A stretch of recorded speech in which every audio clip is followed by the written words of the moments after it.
के part second video में discuss करेंगे मुक्त इलेक्ट्रॉन का अपवाहन वेग। मतलब मुक्त इलेक्ट्रॉन क्या होता है, कहाँ पाए जाते हैं और उसमें अपवाहन वेग क्या होता है। अपवाहन वेग को इंग्लिश में बोलते हैं ड्रिप वेलोसिटी। अगर मान लो कि हमारे पास कोई एक धातु की प्लेट है, ठीक है, हमारे पास क्या है, एक धातु की प्लेट है और उस पर क्या होता है कि जब कोई हमारे रूम टेम्परेचर में जब इसमें किसी चीज़ का धारा के कांटेक्ट ना हो तो इसमें क्या हो जाएगा, जितने भी विभवांतर होगा वो क्या हो जाएगा, विभवांतर हमारा क्या होगा, शून्य होगा।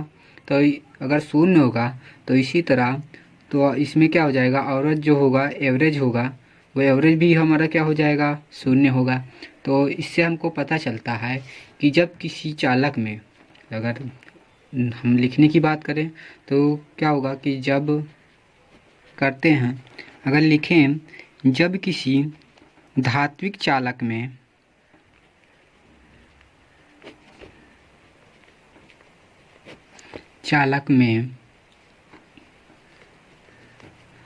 विभवांतर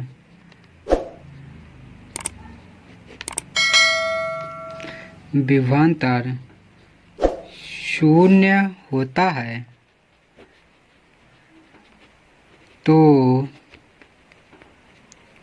कमरे के ताप पर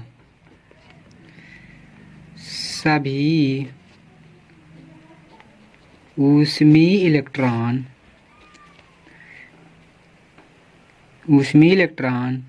Vrms वेग से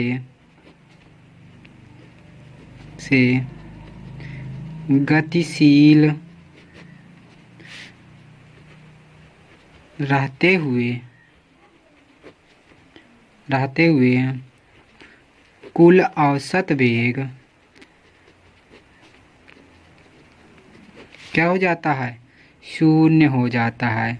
मतलब इसको U से औसत वेग को दर्शाते हैं, बराबर क्या हो जाएगा, शून्य। मान लो औसत वेग किसी एक निकालें सभी का, मान लो कोई पहले का, दूसरे का, तीसरे का, तो इसी तरह ही U1 plus U2 plus U3 that that dash UN तक जाएगा। तो जितने होंगे n नंबर तक तो वो हो जाएगा और कुल कितने बराबर होगा, 0 के बराबर होगा। तो इस तरह होता है। तो अगर हम ध्यान दें कि यदि किसी चालक के सिरों पर विभवांतर आरोपित करें, तो जैसे ही कोई विभवांतर आरोपित करेंगे, मान लो इस चालक में कोई भी विभवांतर दिया जाएगा, तो क्या हो जाएंगे, जितने भी इनमें सारे इलेक्ट्रॉन होंगे वो क्या हो जाएंगे, एक ही दिशा में क्या करने लगेंगे, जाने लगेंगे। मतलब ये वेग एक ही दिशा में चलने लगेंगे।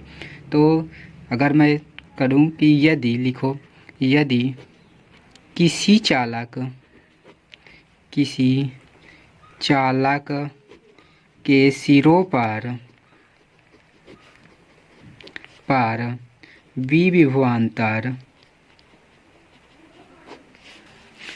आरोपित करते हैं तो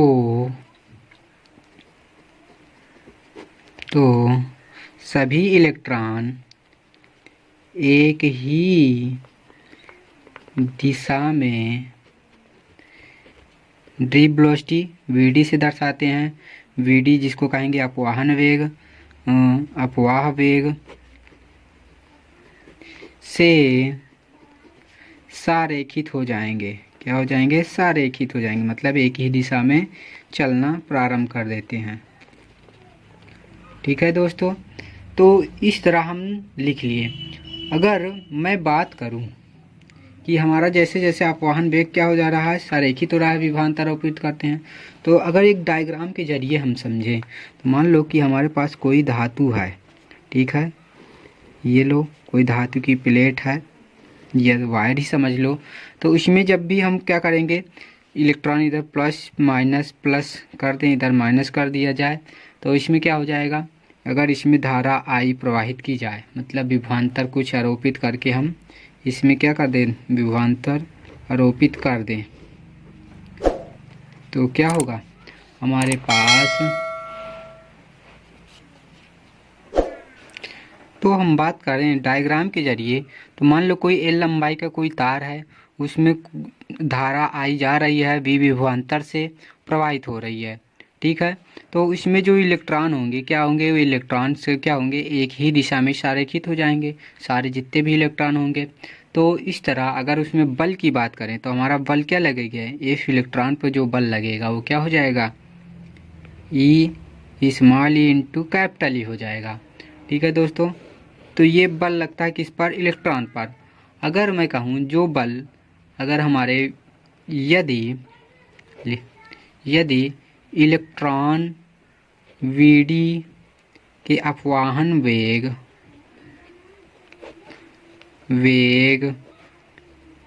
तथा त्वरण से गतिशील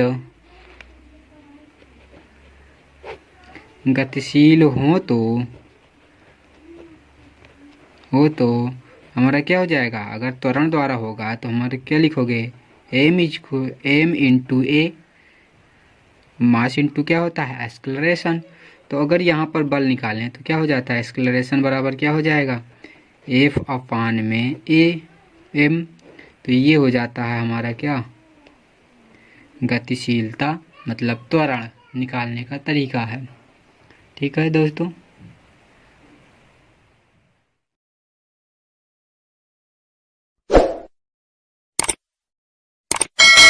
के बारे में बात करने वाले हैं, आवेश वाहकों की गतिशीलता क्या होती है।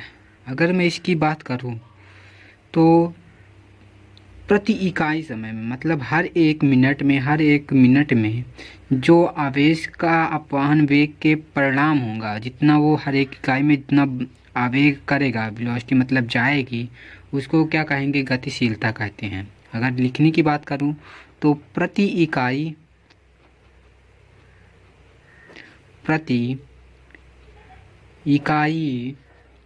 विद्युत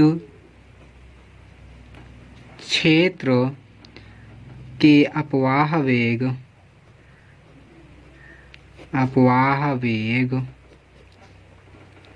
का परिमाण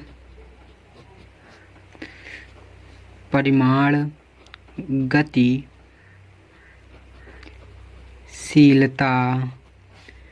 कहलाती है, ठीक है दोस्तों। अगर इसको लिखें तो मान लो किससे दर्शाते हैं, यू से, तो u बराबर हमको क्या हो जाएगा, प्रति इकाई समय में कौन, अपवाहन वेग, मतलब ड्रिप वेलोसिटी v अपान में e, हर एक मिनट में कौन, विद्युत क्षेत्र होगा। तो ये हो गया हमारा हर एक मिनट में क्या हो जाएगा, गतिशीलता का फार्मूला। अगर मैं बात करूं इसकी इकाई के बारे में, तो इकाई क्या हो जाएगी, मात्रक जिसको बोलेंगे, इसका क्या हो जाएगा, मीटर पर सेकेंड अपान में, और ई का क्या होता है, वोल्ट पर मीटर होता है। तो मीटर अगर देखो करेंगे तो मीटर ऊपर चला जाएगा, क्या हो जाएगा, मीटर स्क्वायर हो जाएगा, और वोल्ट सेकेंड हो जाएगा, ठीक है। अगर ड्रिप वेलोसिटी u बराबर मैं लिखूं ई के दर पे, हमको ड्रिप वेलोसिटी का फार्मूला रख दूं तो क्या हो जाएगा, तो हमको क्या मिलेगा, E into capital E into torque. ये क्या होता है, इसको टॉर्क बोलते हैं, जो हम क्रांतिकाल में पढ़े होंगे, और m इंटू ई होता है, ठीक है दोस्तों। तो अगर यहाँ से ई कैंसिल आउट हो जाएगा, क्योंकि ऊपर भी है नीचे भी है, तो हमारा क्या आएगा, u बराबर ई टॉर्क अपान में m होगा, ठीक है। अगर यहाँ पे इन सबको डिफाइन करने की बात करें तो E क्या होता है, इलेक्ट्रॉन, मतलब माइनस इलेक्ट्रॉन, ऋणात्मक इलेक्ट्रॉन। अगर इलेक्ट्रॉन की बात करें, अगर डिफाइन करने की बात करें तो हमको क्या मिलेगा, अगर निगेटिव ऋणात्मक इलेक्ट्रॉन की गतिशीलता की बात करें, की बात करें तो क्या हो जाएगा, ई टॉर्क इलेक्ट्रॉन क्या होता है अपान में एम इलेक्ट्रॉन। अगर इसी तरह निगेटिव का करें, पॉजिटिव की बात करें कि गतिशीलता क्या हो जाएगी, इलेक्ट्रॉन टॉर्क ई अपान में एम पी, प्रोटॉन की इलेक्ट्रॉन हो जाएगी। ठीक है दोस्तों, तो हम अगले टॉपिक की बात करें प्रतिरोध के ताप गुणांक के बारे में। अगर मैं बात करूं कि कोई भी प्रतिरोध ले लो, हमारे पास मान लो कोई प्रतिरोध है ये तो आर है, तो अगर मैं इस पर कोई ताप डाल रहा हूँ, ताप मतलब टेम्परेचर टी, अगर मैं इस पर डाल रहा हूँ तो इसका जो प्रभाव पड़ेगा, मान लो ये क्या हो जाएगा R1 होगा, तो वो क्या बढ़कर हमारे पास क्या आ जाएगा R2 प्रतिरोध बन जाएगा। ठीक है, तो इसमें जो परिवर्तन होता है उसको क्या कहेंगे, ताप प्रतिरोध का ताप गुणांक बोलेंगे। अगर सीधी भाषा में लिखें तो लिखोगे यदि ताप डेल्टा टी परिवर्तन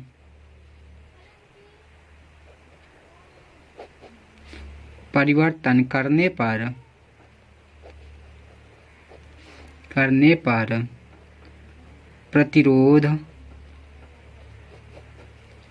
प्रतिरोध का मान R1 से बढ़कर R2 हो जाता है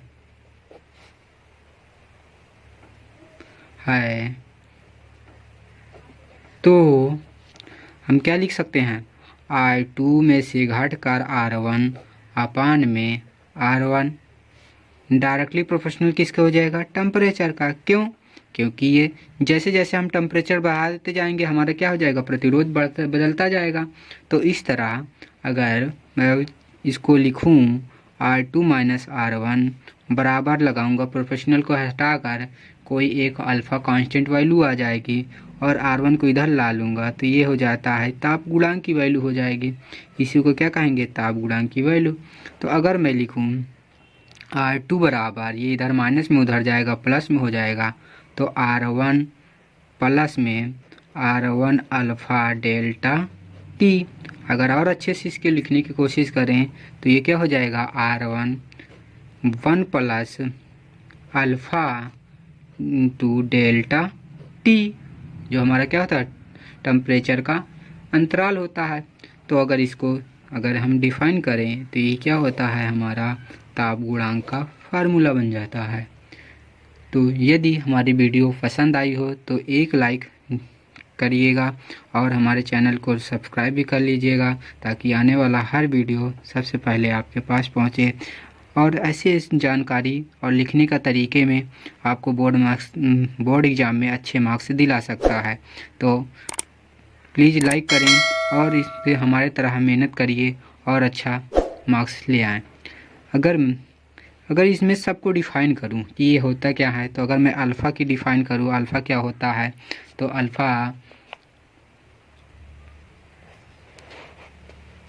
अगर अल्फ़ा को डिफ़ाइन किया जाए तो अल्फ़ा क्या होता है, प्रतिरोध का ताप गुणांक होता है।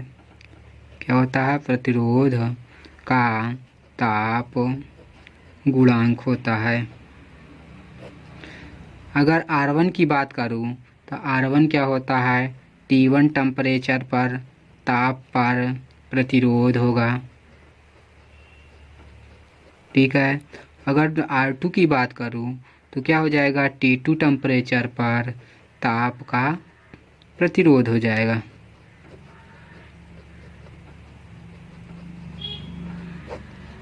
ठीक है दोस्तों।